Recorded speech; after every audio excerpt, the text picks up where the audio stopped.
because we're just conscious of the time. So again, fáilte romh go léir anseo maidin agus tásúla gon go léir go bhfuil si bh buint an tainmh as an scoil agus as an aimsir bhreá atá going inmh. So my name is Emma Ring and I'm from Mary Immaculate College in Limerick and a native of Cahersiveen, so very proud to be associated with this wonderful school. So without further ado, I'm going to introduce our first speaker. And our first speaker is Professor Angela Burke. And unlike what's in your programme, the title of Angela's presentation is Alma and Jeremiah Curtin in Cahersiveen, 1893. So Angela is Professor Emerita of Irish in University College Dublin. Are we okay?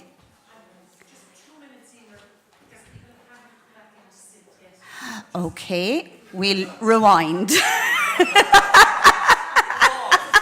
Pause. Okay, pause.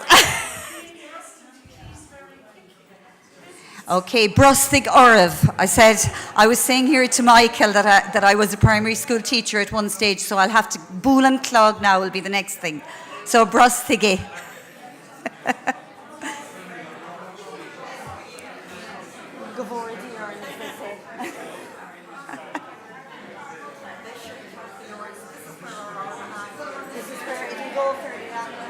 Will. So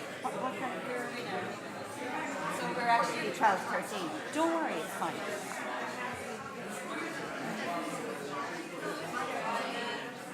We probably should start with 11.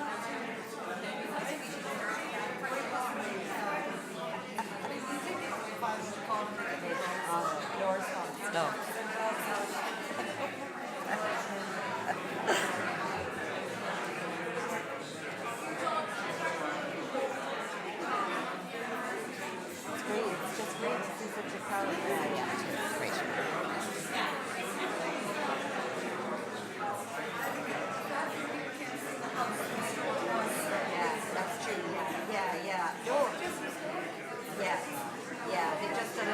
Of it. Yeah. But the caliber of the speakers as well is quite phenomenal. So, absolutely. I know it's fantastic. Yeah. It's great, and it's like trying to get the balance as well, isn't it? And it's not like you have to appeal to everybody and kind of, make it real for them. So, no pressure, like. No.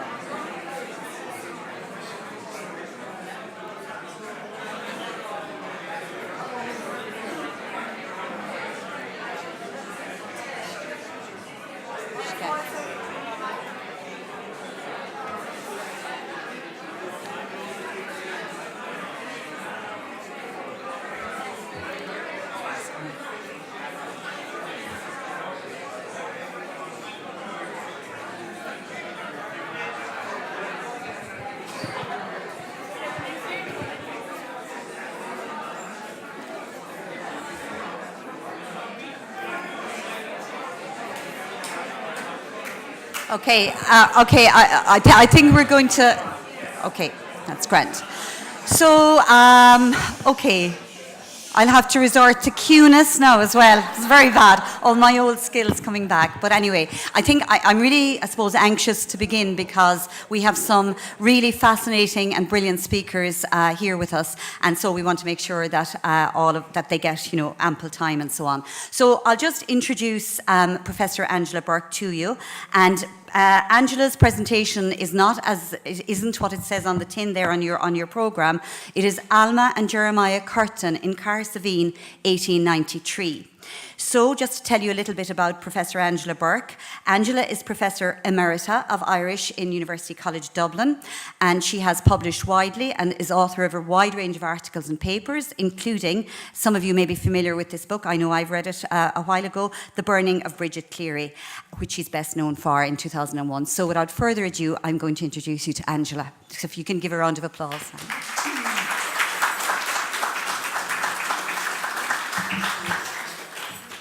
I'm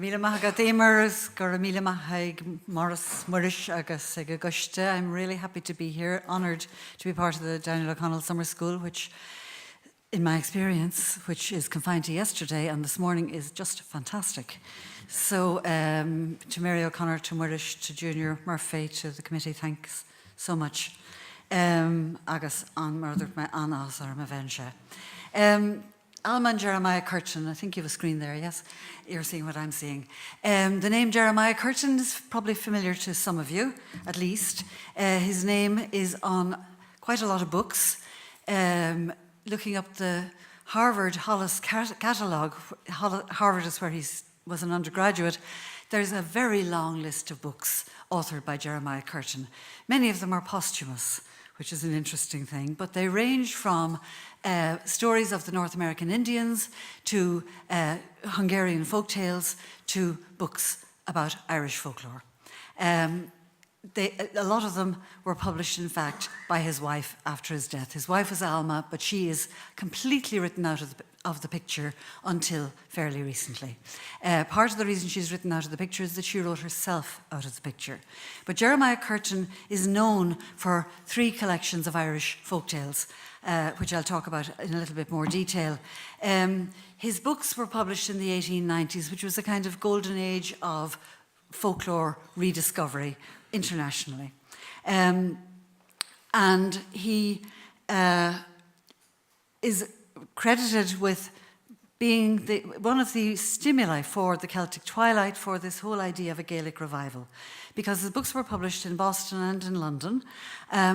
W.B. Yeats actually is recorded as saying that it was through one of the folktales that Curtin collected that he first encountered the story of the death of Cuchulainn.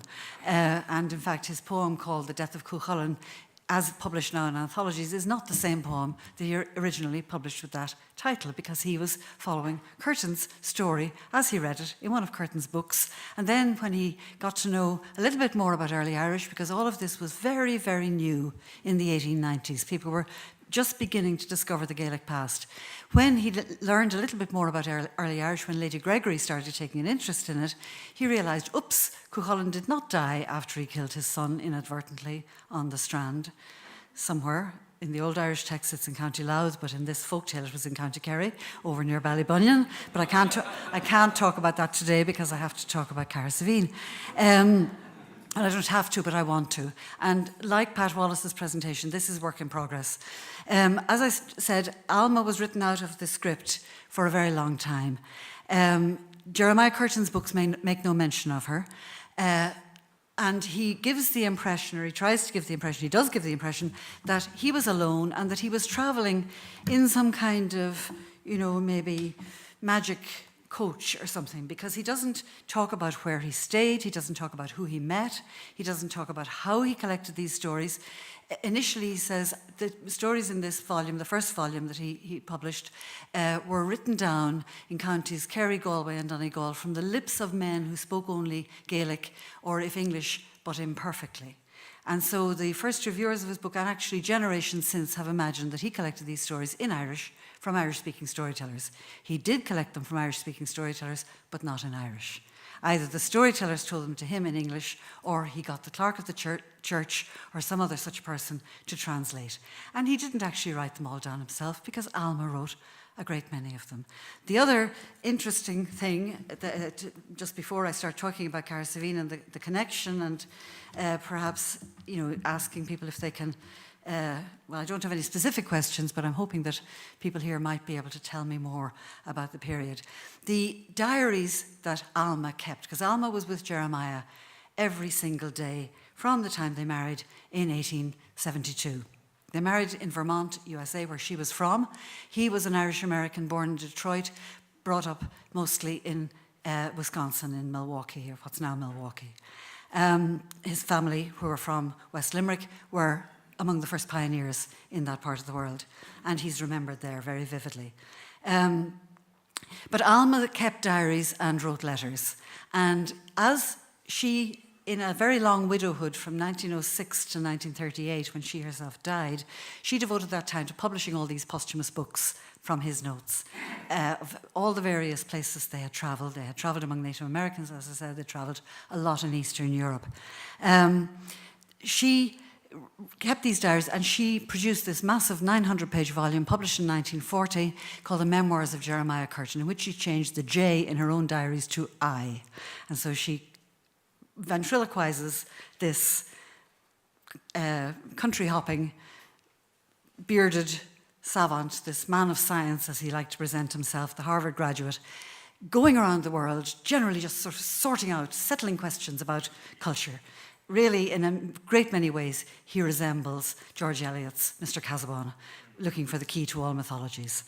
Anyway, to come back to this part of the world. 125 years ago this weekend, on Sunday the 4th of September 1893, this couple stayed overnight at the Lake Hotel in Waterville. He was almost 58, though she thought he was 55, and she was 44. He looked at the lake through a grove of trees and remarked that it was the prettiest place he had seen in Ireland, and by then he had seen quite a lot of places in Ireland. His wife, who is the writer of the diaries, which are kept in Milwaukee and which I've been studying on and off for about 10 years whenever I get a chance to get as far as Chicago and go the rest of the way. His wife suffered from migraine, as her diaries make clear, and she had a headache, went to bed early, having asked the girl, as she said, at the hotel for hot water to make beef tea. However, she found time the following evening to record her husband's remark on the beauty of the lake. She was a Victorian wife, very feisty in her own right, but self-effacing in that way, in that she was promoting this great man who was her husband. So as my slide says, from the time of their marriage in 1872, when he was briefly home from Russia, that's a whole other story, they married. She went back with him via London to Russia, meeting George Eliot on the way, incidentally, who had just finished Middlemarch. They had no children, they had no fixed abode. When they were in the United States, they were typically staying with her family in Vermont, and that's where they're both buried, in a huge granite mausoleum that she commissioned after his death, and for which she did not leave sufficient funds to keep it up. So, as I was told by the cemetery keeper when I made my way there. So on Monday morning, 125 years ago, in the hotel in Waterville, she still felt sick. She vomited twice before she was dressed, but then she recorded in her diary, nevertheless, I thought as we were so near, it was best to go to Derrynane, where Daniel O'Connell had his manhood home, the property of his uncle, Hunting Cap. And the scenery, the road is very good, and the scenery fine most of the way, particularly just at the top of the mountain, at the moment when both sides can be seen. We drove over to O'Connell's. He received us very pleasantly. He is deaf, and Jerry talked to him through a trumpet. His daughter is pleasant but homely, has a small little nose, which spoils her face. They showed us over the house, and I think in the context of its, I haven't yet seen its restored magnificence, but I think you might be interested to know that in 1893, she said they showed us over the house, an immense sitting room in blue satin, but faded and worn, an enormous dining room where the Liberator, as Daniel is called, used to entertain his friends. The whole house needs so much money on it, spent on it, to get it in good repair. They were not tourists, however, although they did run into some English tourists there who told them that prices in Scotland were exorbitant. It was most unusual for them to take a night like that in a hotel or to hire a car to go touring and seeing a place like Derrynane. They were coming to the end of a long stay in Cahersiveen, where they, again, if you look at the slide, they were there from January to September 1893. They were renting rooms across the street from Brennan's shop and bakery. Now, I don't know where that is, but maybe somebody does. Brennan's shop and bakery. Mrs. Brennan had 13 children. I think Alma says at some point she continues to populate the earth or something like that. But Mrs. Brennan had a daughter who was by then 24, who had been to school at the Presentation Convent and had entered as a nun in the Presentation Convent. But during the time the Curtins were in Cahersiveen, that daughter died of TB and was buried in Cahersiveen, while her little brothers and sisters were still small children.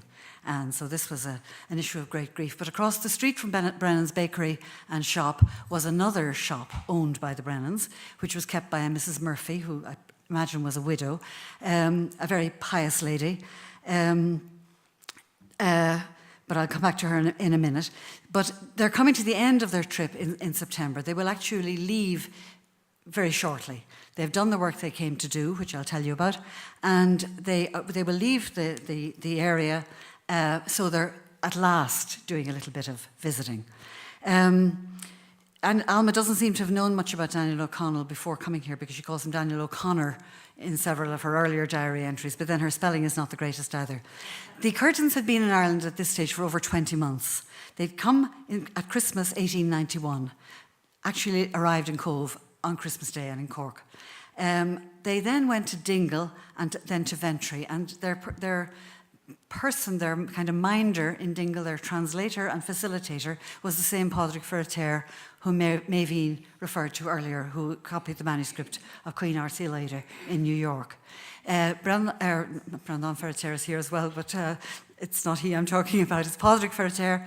Padraig Ferreter was a young man at that stage. He walked with a limp. He had been active in the land war, and he'd been very disadvantaged as a result of that. He'd been in jail, so he was very glad to earn 2 shillings a day, supplying storytellers to the Curtins and translating for them. And that's, in Dingle and Ventry, they collected folk tales. From there, after spending 5 months, they went to Dublin. Then they went to West Donegal, where they spent June and July. They'd already been there 4 years earlier. Then they went to Galway, the Aran Islands, and Kilchieran, near Carna in Connemara, where they remained from mid-August until January, just before they came here. Part of the reason they spent such long chunks of time in different places was that, and it's connected again to what Pat was talking about this morning. It's about travel, and it's about crowds, and it's about pandemics and epidemics. When they arrived in Ireland first, they learned that the flu, they didn't even call it the flu, because 1918 was when that name became established. It was la grippe, the French name, for this virus, which of course was facilitated by steam travel, by crowds of people gathering in railway stations and on ships. That kept them in Dingle and wanting to hunker down there and not go anywhere more populous for all the time they were there. So in fact, they made quite a collection of stories in Ventry, where they moved to less expensive lodgings and to be nearer to their storytellers. When they came to the Aran Islands, they learned that cholera had broken out on a ship of the Hamburg America line. It broke out after it had left Hamburg. And this was a huge cholera epidemic then, with ships being quarantined in New York, and of course passengers going ashore before they knew that they were carrying cholera. So major, major panic about these big diseases. And so this impulse to collect stories in Ireland is accompanied by a need to stay somewhere safe and cheap, because they don't own a house, they have no home to go back to. They need to stay somewhere that they can afford to live, that they can bear to live, and where he can advance his work, which he sees. He never puts it, as George Eliot puts it, as a key to all mythologies, but his introductions to his books make it like that. Now, his books are still in print. And actually, especially given that Emer, who introduced me so kindly, is an early childhood learning specialist, I should say that the main life of these stories, the Jeremiah Curtin collected in Ireland, the Jeremiah and Alma collected in Ireland in the 1890s, the main continuing life of these stories is in early childhood education, especially in the US, when they want an ethnically appropriate story, say, to read for St. Patrick's Day. So these stories get rehashed and rehashed. And my project is really to try to reunite the intellectual property that they carpet-bagged in Ireland with the descendants of the people who told these stories and for whom these stories were a real life-giving art. They were an important part of intellectual, emotional, social life in Irish-speaking Ireland, especially among the people who had least. So when they arrived in Carsaveen, I think they probably came because of Canon Brosnan. Because typically when they were looking for a new place, they didn't have guidebooks or maps. The guidebooks were written for people who wanted to shoot and fish. They wanted cheap lodgings where they could find old storytellers, preferably a water closet and a post office. Again, the post office was the great facilitator of this, because they were sending back what they collected to New York. Now, the stories the books as I put them up here, they start with the most recent one, which is the one I have in my hand, which is the only one that has material from this area. The other ones were earlier. The first book Jeremiah ever published, he was 55 years old when he published his first book, was Myths and Folklore of Ireland, now called Myths and Folk Tales of Ireland, and still in print. Hero Tales of Ireland then came out of this long trip that I'm talking about, and eventually in 1895, same year that Bridget Cleary was burnt as a fairy changeling in County Tipperary, he brought out Tales of the Fairies and of the Ghost World, collected in South West Munster. And on page 68 of this edition, he says, the preceding group of fairy tales are connected with the peninsula between the bays of Dingle and Tralee, in other words, the Dingle Peninsula. The following tales were taken down west of the Killarney Mountains, but between Dingle Bay and the Kenmare River, and relate to the southern half of Kerry. In other words, as though he had roved, you know, somehow floating above the landscape and picking up stories. In fact, what he was doing was sitting in Mrs. Brennan's rented rooms in Carsavine, mostly translating from the Polish, while his wife was transcribing stories from local people whom Canon Brosnan brought to see him. So the Curtins, even though they're visiting Derrynane in the first extract I read you from the diary, they're not tourists, but neither are they anthropologists or missionaries. Neither is Jeremiah really a scholar, as people have credited him with. He did have a Harvard degree, but he was not a scholar. He was not in the accepted sense of scrupulously annotating, showing your sources, all of this. In fact, Douglas Hyde complained when the first book came out. Douglas Hyde's own Beside the Fire came out a few months later. Douglas Hyde complained that he didn't tell us anything about from whom or where or how he had collected these stories. And other reviewers wished that he had published the Gaelic originals, but of course he didn't have. It's not that there weren't any, but he didn't have them. He didn't have them. So they are not interested really in embracing the people among whom they find themselves or in learning from them. Instead, they're continuing in their educated American ways, trying to make a little domesticity in their rented rooms. I said that Jeremiah was translating from the Polish. A great deal of their time in Ireland was in fact spent in making translations of historical novels by the Polish writer Henryk Sienkiewicz, who's most famous for Quo Vadis. These were very bad translations, it turns out, in the last 20 or so years since the Soviet Union collapsed. Jeremiah knew Russian. He had lived in Russia, and he had seen somebody reading a Polish novel in periodicals on a tram in Washington, D.C., and determined to translate these. So he was first to the market with these translations. So we are looking at a kind of intersection between modern commerce, copyright law, and the Celtic Twilight, and the kind of the ideology of the new Irish Ireland. 5 more minutes, that's great. This was so lucrative. Henryk Sienkiewicz won the Nobel Prize in 1905. Jeremiah died in 1906, and Alma was left with $34,000. This is after a pretty impecunious life. But in Ireland, on this trip, their expenses were covered by a New York newspaper called The Sun. Charles A. Dana, who is commemorated in Central Park, he had offered, wait for this, he had offered to pay Jeremiah $500, and that's equivalent to something be over $12,000 today, okay? So $500 for every 10 Irish folk tales that he would send him ready to publish in the Sunday supplements. So there were a lot of Irish immigrants in New York, as you know. By the time they got to Carsavine, they were up to 30 stories, and 23 had been published in these Sunday supplements. At first, they were hard at work tidying up the stories they'd written down just before leaving Connemara. They sent off 3 more long stories to America, but they were aiming now for 50 because they had found comfortable lodgings in what was at the time a thriving town with all the facilities they needed. They could buy food. They had a young woman with them from Donegal who was their maidservant who would go and buy that food or that sort of thing. The house, as I said, was occupied by Mrs. Murphy. She was a very pious woman who kept a shop downstairs and was probably related to the Brennans. And Alma usually found her on her knees praying on the earth floor of the kitchen or up on a chair if the weather was cold. Alma was fascinated, being a Protestant New Englander, that this woman who was so pious sold alcohol in her shop. And you can read the... So they've got 30 stories, and they would like 50. They want to stay put. They don't want to go home just yet. So they think then that they will try to work up some of the fairy stories that they heard back in Ventry. So that's what's in the first part of this book, the fairy stories from Ventry. But instead of, as I said, roving over this whole landscape, he is asking Canon Brosnan for recommendations. And so my next slide, I'll give you that for a moment. I don't think I need to read this out, but fairies as fairies, she does not believe. This idea that the fairies are fallen angels is actually a very common one across medieval Europe, late medieval Europe.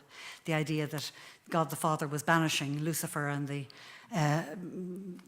rebellious angels, and that at a certain point God the Son kind of tugged his sleeve and said, there's hardly anybody left.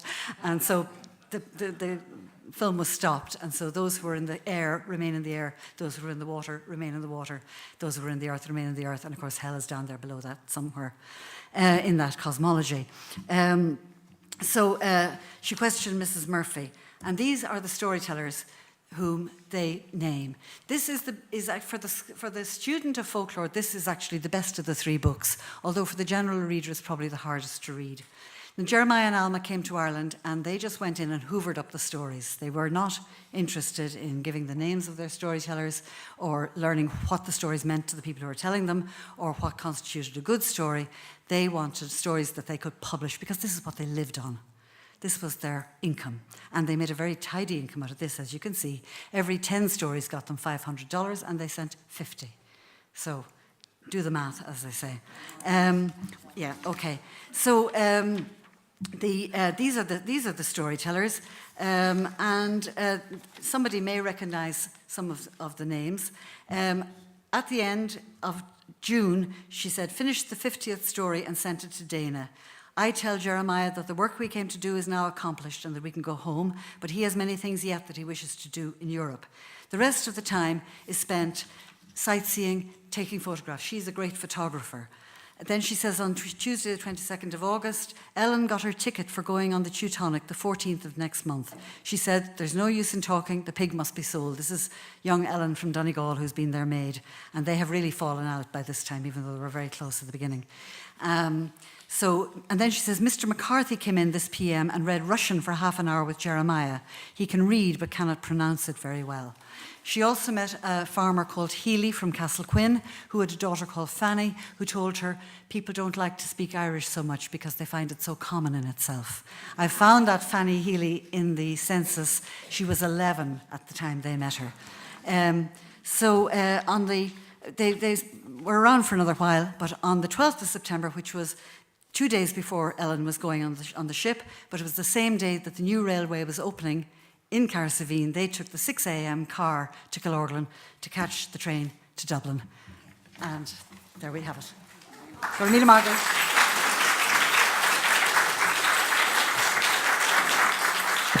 Gormila Mahagut, Angela, Visha Shinner Yauser Fall. I think you'd all agree that was just fascinating. And having observed my two grandchildren just yesterday engage with the fairy trail here at Derrynane House, I think it's definitely time for us to re-engage with the work of Alma and Jeremiah Cronin. And you'll get a chance to ask Angela any questions you may have. And can I also say hello also to the people out in the marquee and the audiovisual room, in case we don't want you to feel that you're not part of this great learning community that we have here. So without further ado, I'm going to introduce Professor Mary O'Dowd of Queen's University Belfast. And Mary's going to talk to us about O'Connell and the Lady Patriots, Women and O'Connellite Politics, 1824 to 1845. Mary is Professor of History in Queen's University Belfast and the author of a number of works on pre-Union Ireland. Her most recent book you may be familiar with is A History of Women in Ireland, 1500 to 1800, and this was published in 2016. So would you give a round of applause and a welcome to Mary, please.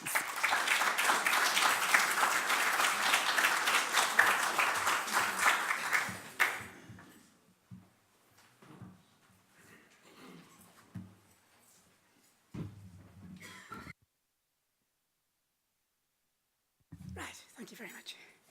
Okay, so first of all, thank you to Maurice and to Mary for inviting me to give this presentation, and particularly to Mary for all her organisation and help in getting me here.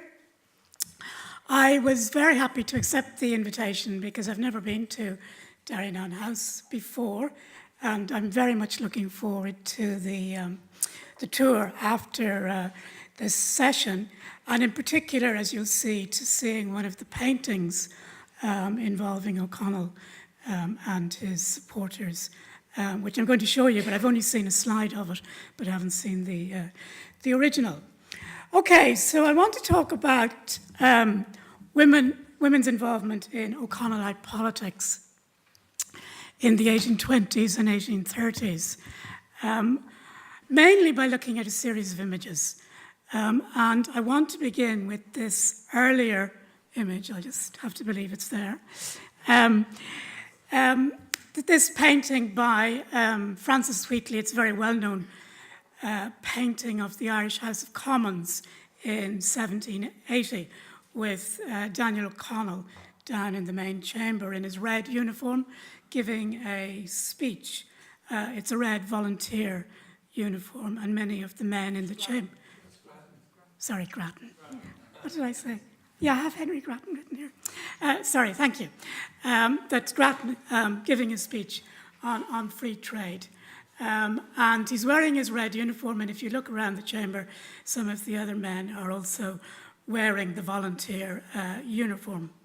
However, my interest isn't in the men, it's in the women in the gallery, because we know from other written sources that the front row in this House of Commons building, which was built in 1730, was reserved for women. And this seems to be borne out by this painting, where right across the front row is occupied by women.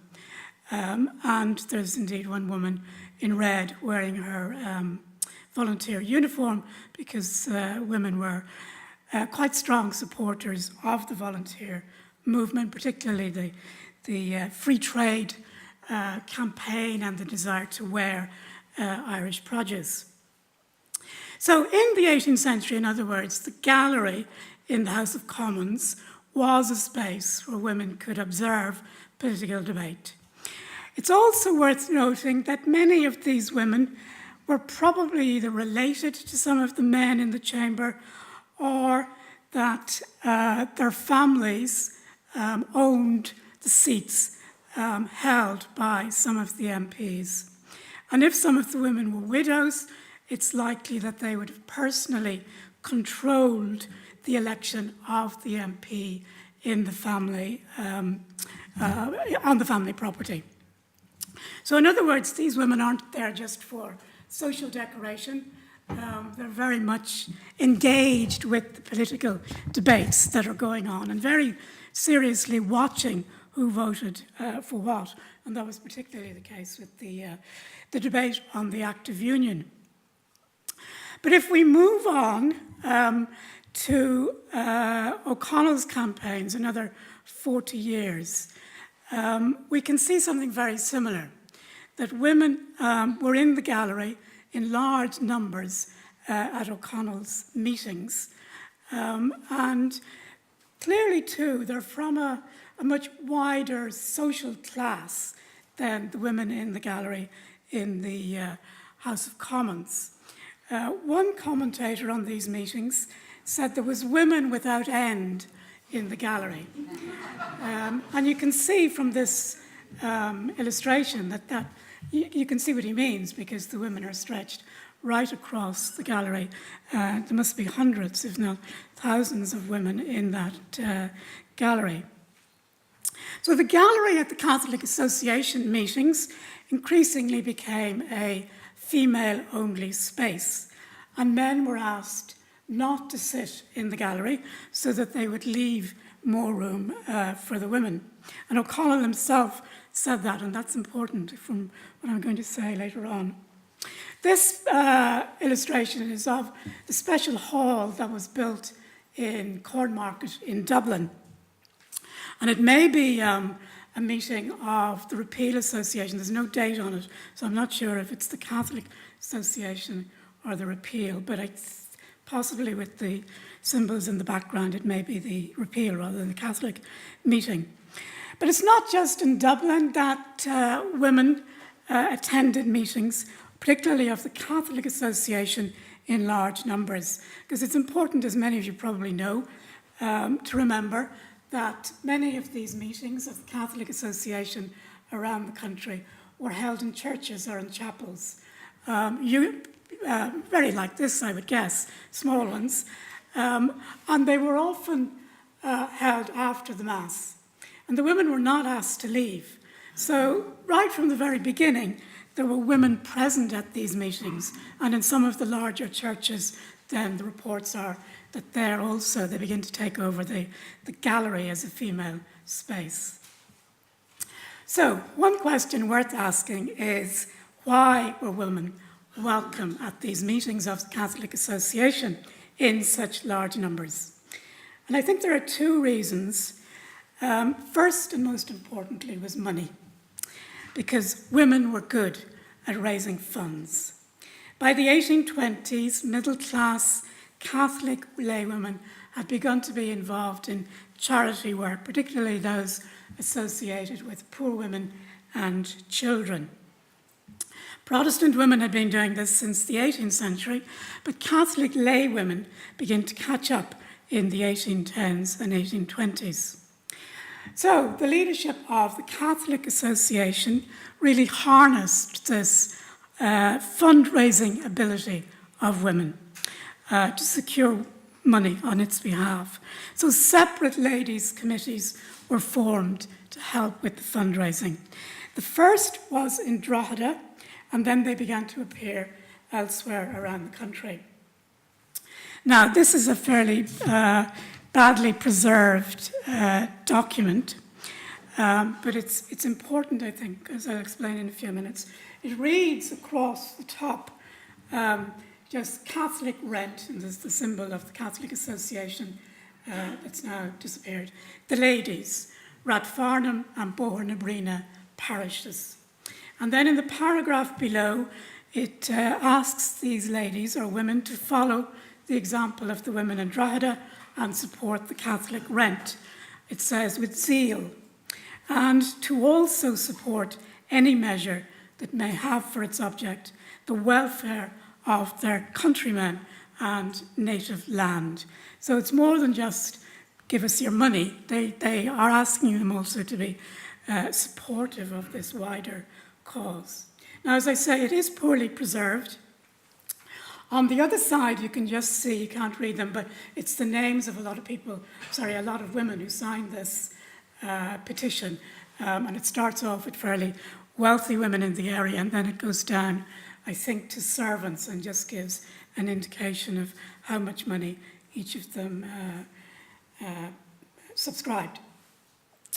I'm showing it to you because I think it's the earliest surviving printed address to Irish women to support a political cause. I don't know of anyone earlier than this, and there may be others scattered around archives. This one is in the Dublin Diocesan Library, and I keep meaning to go and tell them what they have, because I don't think they realise that it is quite an important document in terms of history of women in Ireland.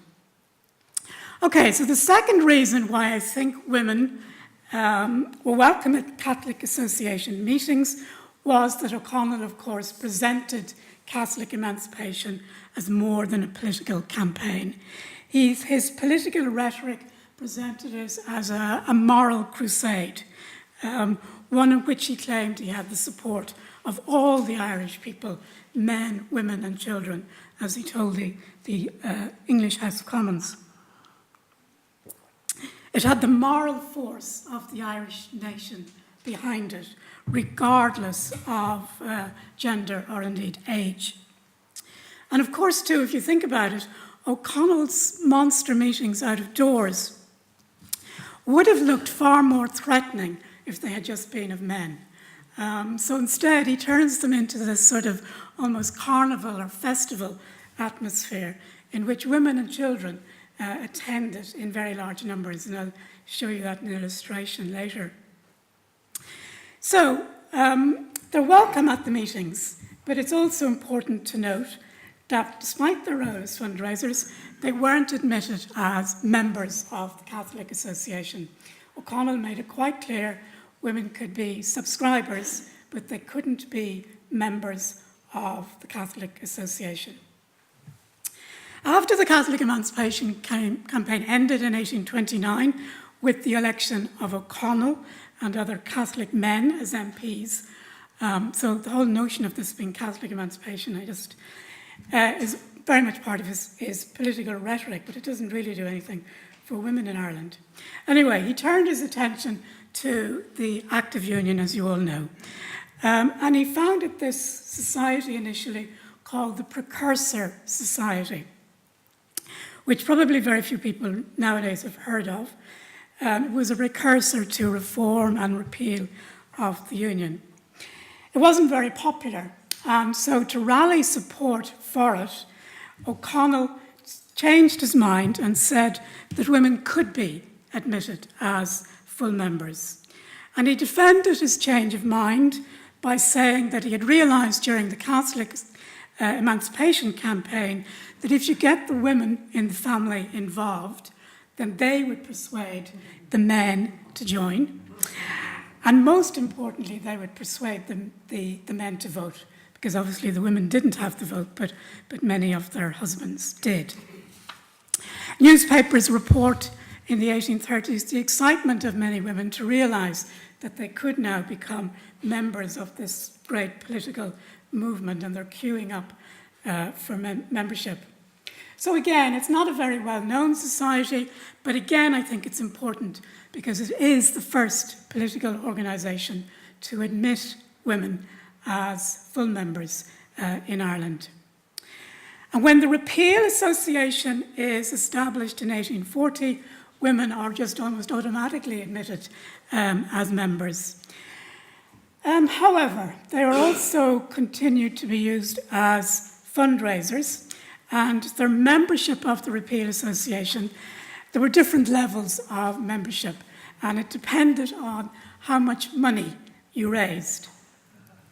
So I've marked in red here where I can identify, it's not all of them, but where I can identify some women. And one thing you can see, obviously, is that they're moving gradually down from the gallery into the chamber. So there's progress being made. However, their position in the hall depended on how much money they had raised. So if they raised £2 or more, they were allowed to sit in the main chamber close to O'Connell, who's there with the top hat in the middle. If they raised £1 or more, they were given associate membership and could sit up along the side there on I think your right-hand side. And then if they had raised £1 or less, then they were still back into the gallery. So, in other words, O'Connell does deserve, and his movement in particular, I think it may have been some of his advisors rather than himself who pushed this use of women. It does deserve credit for bringing women into its political campaign or into his political campaigns. They're there in a very public and visible fashion. However, I think it's also important to note that not all the male leadership, and particularly O'Connell, were entirely comfortable, I think, with the participation of women. And I want to just do this by looking at two paintings. Now, I'm a little bit nervous about showing you this because this is the version of it that I got from the OPW. And as I said at the beginning, I haven't seen the original, so I'm not sure. One of the things you have to do in these paintings is to look at the edges, because women are always around the edge. So I'm not sure if the OPW cut off the women, or if I may be missing some of them. There is a key to this painting in the National Gallery, and the women in the left-hand corner are noted as the women in the O'Connell family. None of the other women in the painting are named. It's a key really to the main men. Okay. One of the things I'm interested in is the woman in the background there. You can see it more clearly in the black and white slide, that she looks like a country woman with the shawl who's listening quite attentively, and then there's another young woman listening. Now, there is an engraving of this painting, a slightly more elaborate version of it, produced in 1843. And there are subtle differences. The woman who's looking there with her shawl is gone, and the representation of the women in the painting is slightly, I think, more symbolic. There's a woman with rosary beads to sort of emphasize the piety of women, and there's a woman breastfeeding her child, which may emphasize women as mothers, but also Mother Erin and the future generations that will be benefit from this repeal campaign. So there are differences. And I think O'Connell himself was a little bit nervous in the 1840s about the presence of women at his meetings. And as you can see from this 1840 statement, he says, although we are most happy in being cheered and honoured by their presence among us, still they're not considered to be present. And given the rows of women in the gallery, it's hard to know how he could have ignored them. But I think by that stage, as many of you know, he had been involved in the support of women in the anti-slavery movement. And the debate on the American women coming over to London to participate in the world anti-slavery movement. And there was a debate about whether the American women should be allowed to sit on the platform or not. And O'Connell initially hesitated, but eventually he did write in support of the American women's right to sit on the platform. But he said in his support of it that this is the custom in America. So if it's custom in America, then the women should be allowed to follow that custom of their own country. It's not the custom in England, and he didn't advocate that English women sit on the platform. And in that whole debate which took place in England, he didn't really mention women at his meetings in Ireland. It wasn't really a debate that focused on Ireland at all. So I think by 1840, 1841, they're beginning to get a little bit nervous about the large numbers of women at their meetings, because that anti-slavery debate revealed the hostility in England to women being involved in public campaigning. So he did tread carefully. However, despite all these caveats, I think the O'Connellite movement deserves recognition as the first political movement to involve women in large numbers. Many people have talked about O'Connell's democratization of politics, but very few people acknowledge the fact that women were also encouraged to participate in that democracy. Okay.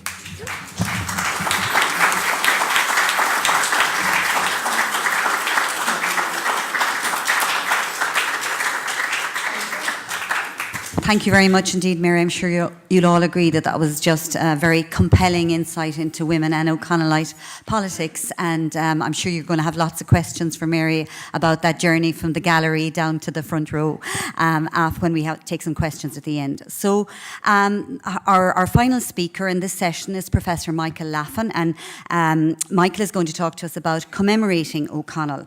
So Michael is Professor Emeritus of History at University College Dublin. He has written a number of acclaimed books, especially on the foundation of the state. Again, you may be familiar with his recent published authoritative biography of William T. Cosgrave, which was published under the auspices of the Royal Irish Academy. So can you give a warm welcome, please, to Professor Michael Laffan. Thank you.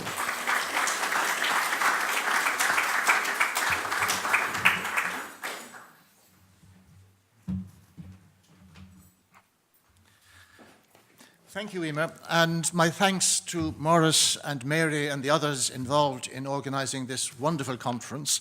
I'm delighted to be back after a long interval in South Kerry, and particularly glad to be involved in such a triumphant conference. We Irish love funerals. They're important in our social life. The crowds that gather in the evenings for the removal of the dead person's remains, and then for the full-blown funeral itself the following morning, tend to be enormous by the standards of many other countries, and in particular of our British neighbours. It's one of the few respects in which there may be just a little truth in a frequent and often tiresome Irish claim that we're really a Mediterranean people who were cut adrift and who ended up several hundred miles further north than our natures had intended. There can be little doubt that many Irish people prefer funerals to weddings. The crowds are larger and less regimented. The atmosphere is more democratic. There are occasions for sociability. And even in the 21st century, they are sometimes followed by wakes. One Polish observer has referred to Irish thanatophilia. Funerals are a final public display of one's position in the community. And traditionally, even the poor were concerned that, at least in death, they would be able to keep up appearances. Appropriately, we also excel at political funerals.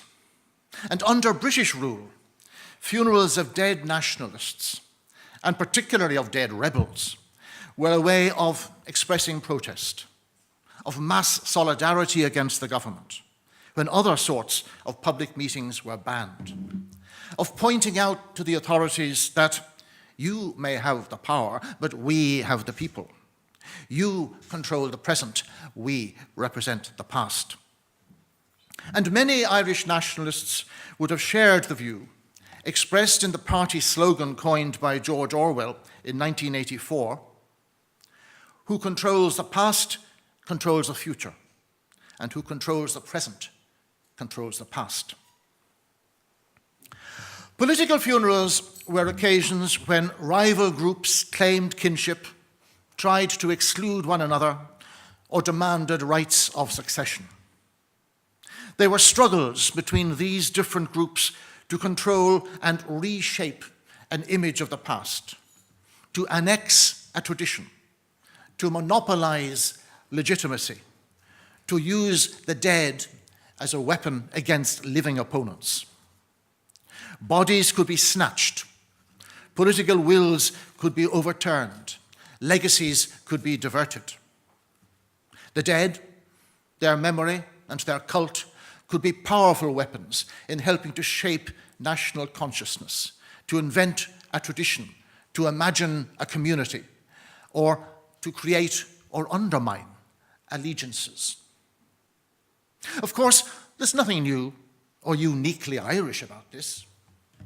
Nearly 2.5 millennia ago, Ptolemy stole the body of Alexander the Great to legitimize his claim to control of Egypt. And over a period of many centuries, medieval saints' remains were manufactured and multiplied to meet the importunate demands of pious believers. Eva Peron's body had a varied and much-traveled existence for 2 decades after her death. The constant refurbishment of Lenin, the removal of Stalin from the mausoleum on Red Square, and the more recent reburial of the Tsar and his family show that Russian rulers' influence does not end in their first grave. And there are many more examples. But in Ireland, we have shown a particular obsession with the afterlife of our heroes. And death is often no more than the beginning of a new phase, and in some instances, though not O'Connell's, a far more interesting phase in a patriot's career. Burying our national heroes is an area in which we have shown a particular expertise. And like so much else in nationalist Ireland, the pattern or ritual of political funerals effectively began with Daniel O'Connell. His last years had been deeply unimpressive.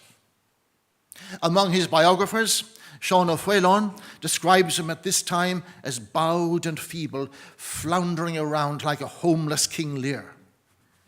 Oliver McDonough mentions his loss of persistent drive and direction. Patrick Geoghegan writes of a falling giant. The wand of the magician was broken. Garrod O'Tooey describes him as a broken man. His final speech in the House of Commons was a disaster. He made his way slowly and painfully towards Rome, stopping at Paris, where he was lionized, and at Lyon. But his health failed at Genoa. He became delirious, refighting old battles, praying and expressing a terror of being buried alive.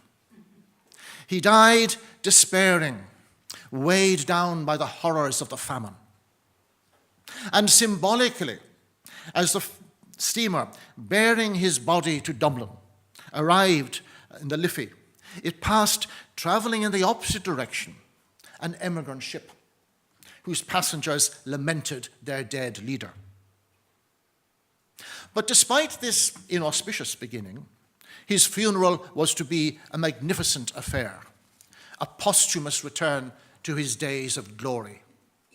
It was a sort of monster meeting that the British authorities could not ban, although by now, of course, by 1847, under a Whig administration, they were much more sympathetic to Irish nationalists than they had been under Peel at the time of Clontarf in 1843. O'Connell had always been deeply concerned with his appearance. He devoted considerable care to his clothes. He worried about getting fat, and his concern with baldness led him to wear a dark, curly wig, even in his 70s, long after wigs had gone out of fashion. Perhaps understandably, in view of his weight problems, he was concerned about the solidity of the platforms on which he would stand. And he would instruct his followers to ensure that he spoke with the wind behind him. It was appropriate, then, that his funeral should have received a comparable attention to detail. And this was facilitated by the fact that he died in Genoa, and his coffin did not return to Ireland for 3 months. And even then, the funeral group was obliged to wait a few days when it reached Chester, because preparations in Dublin had not yet been completed. But in one sense, commemorations had already begun elsewhere, in Rome, where he had planned to die. On 2 successive days, for a total of 3 hours, Giaconino Ventura, an influential Italian preacher and the superior general of the Theatine Order, addressed large crowds as he spoke in praise of O'Connell. And unsurprisingly, he stressed the role of the Catholic Association. O'Connell's commitment to freedom was linked to his Catholicism. In Ventura's words, "True liberty is the daughter of religion." He boasted that the strong arm of O'Connell had pierced Anglicanism with the sword of liberty, and he looked forward to the day when Mass would be said in St. Paul's in London. But this was merely the prelude to events in Dublin. By any standards, the funeral was splendid theatre. Crowds marched by O'Connell's house in Merrion Square and by a circuitous route through the city centre to the new cemetery in Glasnevin, whose development O'Connell, of course, had encouraged. And even there, in the cemetery, the procession took an indirect path to facilitate as many mourners and observers as possible. The pattern of a Via Dolorosa would be followed in later nationalist political funerals, such as those of Terence Bellew McManus and Charles Stewart Parnell. The details would differ, of course. And since McManus was commemorated by the Fenians, the church dissociated itself from the event. Nonetheless, O'Connell's funeral in 1847 provided an enduring template. The planning was meticulous. For example, the sequence in the procession was laid down as follows. The Lord Mayor would be followed by archbishops, bishops, clergy, nobility, judges and members of the bar, the High Sheriff, the Under Secretary, the Attorney General, the Solicitor General, members of the House of Commons, and gentry. Various groups of Dubliners were given their roles and responsibilities. Pupils of the Christian Brothers School in North Richmond Street carried a banner, and members of the cemetery committee wore sashes. The horses pulling the hearse were draped in velvet banners, and the procession also included what was described as the triumphal car that had been used on the occasion of O'Connell's release from Richmond jail 3 years earlier. And despite O'Connell's reputation in some quarters as an opponent of trade unions, 50 trades were represented in an order which they decided among themselves, with the result that the paper stainers came first, followed by the flax dressers, the silk weavers, the hosiers, and the cork cutters, while at the other end, the bootmakers, tobacconists, and nailers came last. Groups joined the procession at different stages, and perhaps provocatively, O'Connell's triumphant car was positioned opposite the house of the Provost of Trinity College. Many spectators knelt on the streets, and at times the general silence was interrupted by wailing and keening. Shops closed, shots were fired in salute. All ships in the river flew their flags at half-mast. And a mere 13 years after the first railway line had been opened on the island, special trains were laid on to bring crowds to and from Dublin. The admission of a French observer at O'Connell's funeral was noted proudly. He said, "Irish grief and devotion surpassed that of the French nation when Napoleon's remains had been returned from St. Helena to Paris 7 years earlier in 1840. And a contrast could be made with the funeral 5 years later of that other great Irishman, the Duke of Wellington.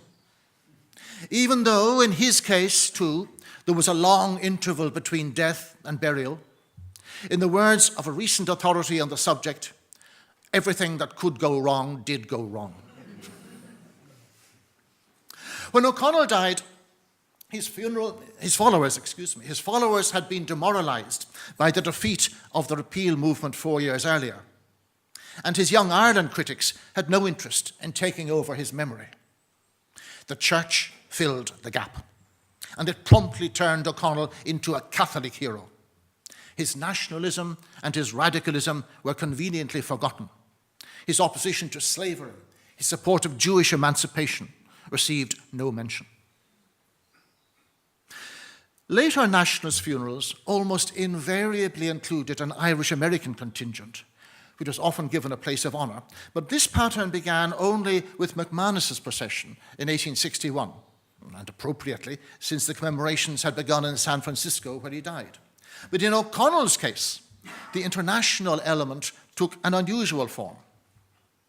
The eulogist, the Reverend Dr. Mills, compared him, perhaps improbably in some instances, to Hannibal, who carried on a war of unexampled victories in the heart of a hostile country, to Scipio Africanus, who resembled O'Connell, he said, in felicity, to Julius Caesar, because of the grace with which both men wielded their pens, to Cicero, as an orator, to Charlemagne, who evoked order from confusion, to Napoleon, because of the magic influence of his very presence, and even to King John Sobieski of Poland, renowned, apparently, for chivalrous fidelity in nuptial life, affection for children, and, of course, brilliant victories over the church's enemies. For a man of O'Connell's European eminence, some of this might just possibly make sense, at least in its broad outlines, whatever about the details. But a lack of Irish models formed a contrast to all later such occasions. Subsequently, of course, usually but not always, O'Connell himself featured in the apostolic and patriotic succession.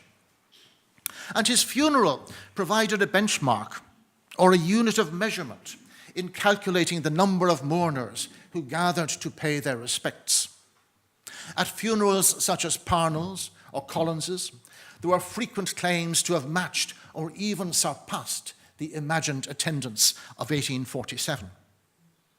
In terms of turnout, patriotic funerals were a competitive sport, like modern American presidential inaugurations, possibly. Some years later, Archbishop McHale of Tuam queried the pattern of honouring only the emancipator and not the repealer. But more robust clerics paid no attention to such scruples. When O'Connell's body was moved to its present position at the foot of the round tower in Glasnevin Cemetery, The Dominican Father Burke praised him in terms more appropriate to a saint than a politician. He said, "Obedience to the Church's laws, quick zeal for her honour and the dignity of her worship, a spirit of penance, refining whilst it expiated, chastening whilst it ennobled, all that was natural in the man. Constant and frequent use of the Church's sacraments, which shed the halo of grace around his head. These were the last grand lessons which he left to his people, and thus did the sun of his life set in the glory of Christian holiness." He deserved better. But the Church faced increasing competition in its efforts to sanctify O'Connell. And over the years, secular themes became more prominent in speeches and writings about him. At the unveiling of his statue in Dublin, there was admiration for what was described as the imposing appearance of 2,000 coal porters, who had been known in the old days of agitation as O'Connell's bodyguard. They carried a large banner borne on a carriage drawn by 4 horses. On it stood a life-size figure of O'Connell on a green background, surmounted by a crown and surrounded by shamrocks, while a smaller banner included a pair of porters, shovels in hand. The account continues, this is from the Freeman's Journal, "The painters were decidedly the most numerous, as they were among the most intelligent of the various handicrafts. The stewards comprised some of the most influential employees of the gentle craft, as well as the humbler, but not less respectable, operatives. They all wore handsome green and white rosettes with gold lace trimmings." There were similar reports at later political funerals. Clearly, the craftsmen and tradesmen of Dublin enjoyed flaunting their splendour. Although, on one subsequent occasion, there was a complaint about groups participating in such processions merely for the sake of advertising and displaying themselves. So, to conclude, at various stages then, in Rome in June 1847, at the funeral in Dublin in August, at the reinterment of his remains in the crypt at the base of the Tower in Glasnevin in 1869, at the unveiling of the statue in the street named after him, O'Connell's achievements, or at least some of them, were honoured by his admirers. Young Irelanders, Fenians, and some Republicans might disparage him and his methods, but the developing pattern of nationalist commemoration of the patriotic dead, as illustrated most recently by patriotic reburials under Bertie Ahern and Enda Kenny, these show that in death, as in life, O'Connell began a new age.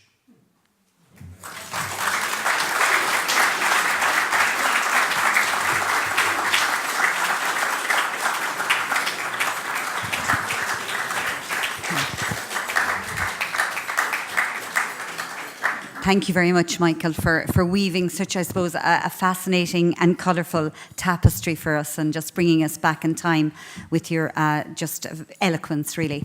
So we have a few minutes for questions. So maybe we will take questions from the audio-visual room first, if anybody has questions there. One moment. Okay.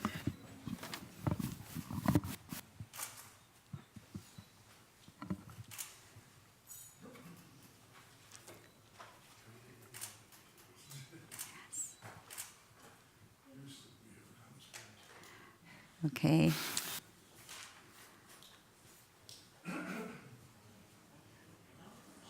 No questions? Okay. No, one sec. Oh.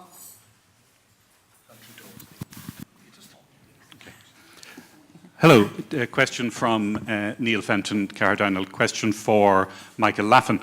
Okay, Michael. In reference to O'Connell's funeral. I came across a quotation recently where W.B. Yeats, I think in 1926, in the Seanad, was responding to some criticism of O'Connell, and he said that it was said in O'Connell's time that you could not cast a stone over a workhouse wall without hitting one of his illegitimate children. But O'Connell believed in the indivisibility of marriage, and when he died, his heart was rightly buried in Rome. I have heard that that his heart was in fact presented to the Irish College, and it was for a period there venerated, but I've heard subsequent stories that it has been lost and or stolen. Can you speak to that at all? I've heard that story, that it has been lost. I was in Rome about 2 months ago, and no sign of it. I wasn't looking desperately hard for it. But the reason why his heart was sent to Rome, he wanted to die in Rome. He was on his way there. And of course, he made it only as far as Genoa when his health finally collapsed. There's another story that may possibly have a role in sending the heart to Rome, a story about King Robert Bruce of Scotland, who wanted to go on a crusade but died in Scotland before he could get anywhere near the Holy Land or Spain, where crusades were being fought in the 14th century in his time. He had his heart taken, and when some of his Scottish followers went on crusade, they took Robert Bruce's heart with it and hurled it at the enemy, so that Bruce, in that sense, died fighting. Now, whether that has any element of truth, I don't know. It is certainly a story that was told about the time. In the biographies of him, particularly in the two most recent ones by Oliver MacDonagh and Patrick Geoghegan, there are references to one or two dodgy incidents with women, but there seems to be no truth in that story of vast numbers of illegitimate children. And certainly he was devoted to his wife Mary. So I think that while he may possibly have strayed, he wasn't by any stretch of the imagination a philanderer. So I think he should be defended against that accusation.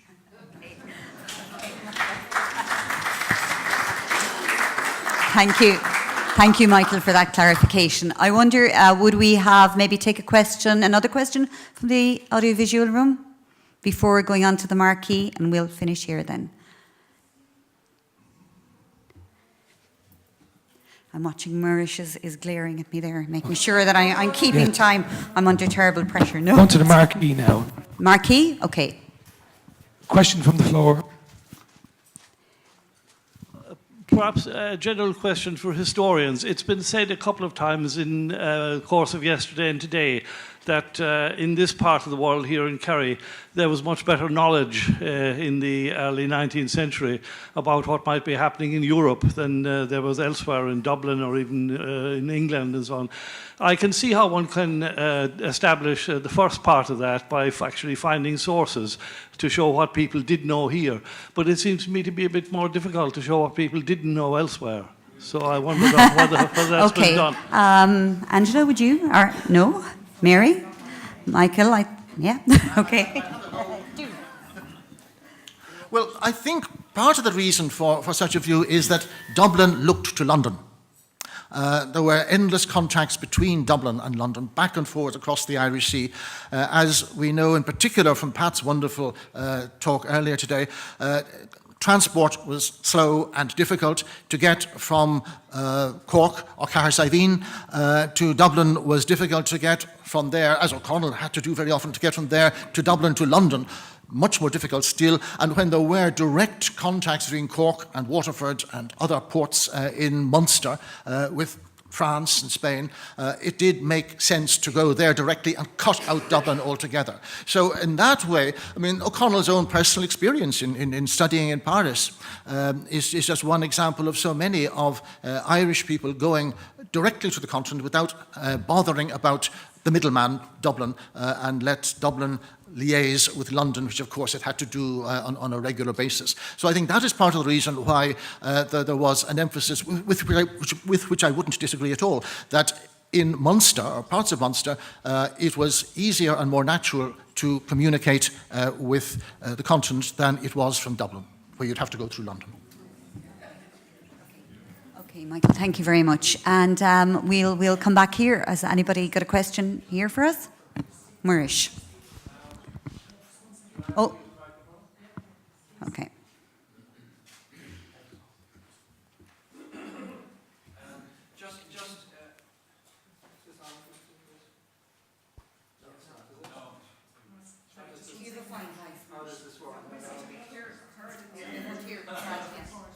Hello? Do you want to go up to the podium? Would that be a good idea? Okay. You can pan the way out. Just to pick up on that question that was put to Michael, that's not the question I wanted to ask, but it's important to remember as well that a lot of the leading European newspapers, France and Germany, certainly in the case of Spain as well, actually had correspondents in Ireland, and they were sending weekly reports back about O'Connell. So a lot of people in Europe would have been aware of what was going on in Ireland because of their own correspondence, in which they kept in Ireland on a regular basis from 1840 on. But my question is or a comment and a question really, both to Mary O'Dowd. The comment relates to the World Anti-Slavery Conference in 1840, and you're quite right, when the female delegates came from America, the British Anti-Slavery Association had a great deal of difficulty accrediting them and didn't want to put them on the program, but also there was this idea, which was quite common among reformers in the 1830s, irrespective of how radical they were, that if you involved women in political debate, you were essentially inviting women to contribute to resolutions and the formation of public policy or political policy. And that was what really caused people some difficulty, that while it was one thing to involve women in the networks and even to include them in meetings, to kind of recognize that they could be part of a political decision-making process was a bridge too far. And I think that O'Connell would have been very nervous about that, as you quite rightly say, because, of course, much of his campaign and many of her supporters were men and driven by male networks. But having said that, and this is the comment I want to make, having said that, once the women were refused accreditation and were effectively banished to the upper gallery of Exeter Hall where this big meeting took place, O'Connell actually sat with them for the remainder of the week while that conference was going on. So he was making a very subtle point, even though he had reservations or was slightly nervous about their capacity to formulate public policy, he still sat with them. And the interesting thing about it is that when these delegates went back to the United States, I'm talking about people like Lucretia Mott and Alengina Grimke, these are the great leaders of the women's movement in America before the Civil War. He was a constant correspondent of theirs, and they regarded him as being as central to the women's movement in America as he was to the anti-slavery movement. So that's sort of my long-winded comment. But the other thing I should say is that in relation to women being involved in the Catholic Association, that it's important to remember there's a parallel movement going on in the 1820s, and that is the anti-slavery movement, as you quite rightly point out. And they actually have their own women's movements. And so therefore, and these were, like, even in Killarney, there was an anti-slavery movement in the 1820s. And in Cork, in various parts, Limerick had one. And they also had female anti-slavery society meetings.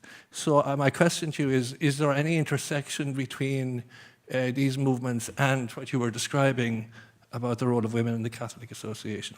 Or is that...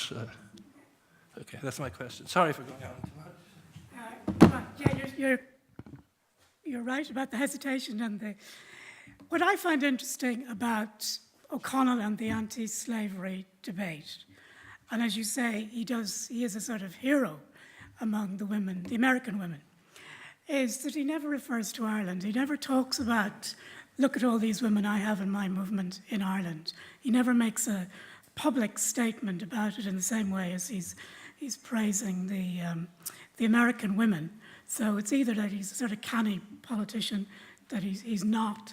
It's safe enough to support mainly Quaker women in North America, but if you start praising women involved in politics in Ireland, you're in a slightly different political situation.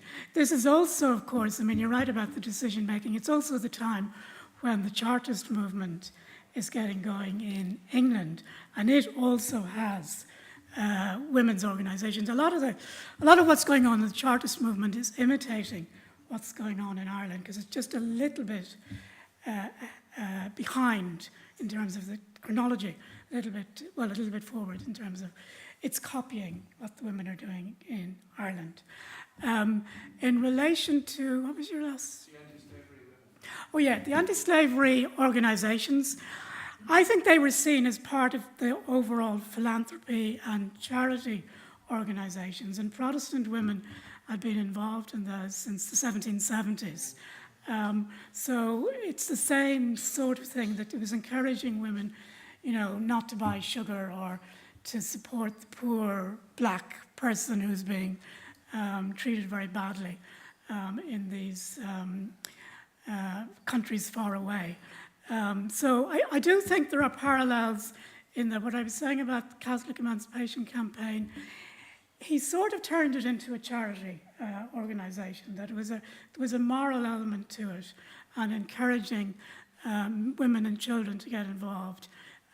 Gave it that sort of, he was sort of selling it to women as it's not that different than being involved in doing something good for the country, I think. So, I think the two are linked, certainly. But the repeal then, it gets more into straightforward politics, and I think that's where they get quite nervous about it. Thank you very much, Mary. Thank you. I think Taoiseach, I think it's time for lunch. Taoiseach now Malone, and there's one more question. Okay, let's take one more question, and then we. It's a question for Mary O'Dowd, and it's a question about in Daniel's attitude to women. Can you tell us anything about his attitude to women's education? Well, he was a great supporter of the nuns. And again, he involved them in his political campaigns, because he would go around. When I did my research on this, there wasn't as much digitized local newspapers, but he did go around as part of his political circle around different towns and cities. If there was a profession, the nuns being the final stage of being made a nun. It's a profession, isn't it? Yeah. He would go along to the service and praise the nuns. And there's a very interesting statement produced by the pupils, the Ursuline pupils in Waterford, where they're making and these are young girls, presumably 15, 16, they produced this long statement of praise for O'Connell, and they're very politically aware. So, yes, he was very keen on education. Catholic education, not just for girls, but obviously he sent his sons to the new Clongowes College and was very close with the Peter, I forget his surname, the man who opened that, the Jesuit. So yes, Catholic education was a key part. And he didn't send his own daughters to convents. They were educated in a small French school in Dublin, and then they had a private tutor. But he was keen on supporting nuns. In the longer story, of course, is that the nuns take over from the lay Catholic women in many of these charitable organisations. So it has a good effect and a bad effect on women's status in Ireland. But yes, he was keen on education for Catholics. Okay, thank you very much, Mary. Mary, do you want some housekeeping? Yeah, okay. And I think before Mary does the housekeeping, I think we just give a big round of applause to our speakers.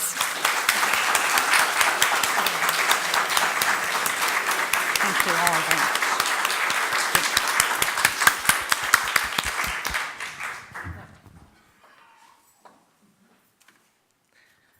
Now, just for arrangements for lunch, the people in the church are going to get a guided tour of the house. The people in the marquee will have lunch served to them there. And in the audio-visual room, if you'd all start moving towards the tea rooms. So we all hope you have a lovely lunch. For afterwards, we're going to ask everyone to be very good and return to the same seats. And to please keep this in mind, because we have a wonderful afternoon ahead. So enjoy lunch, everybody, and thank you.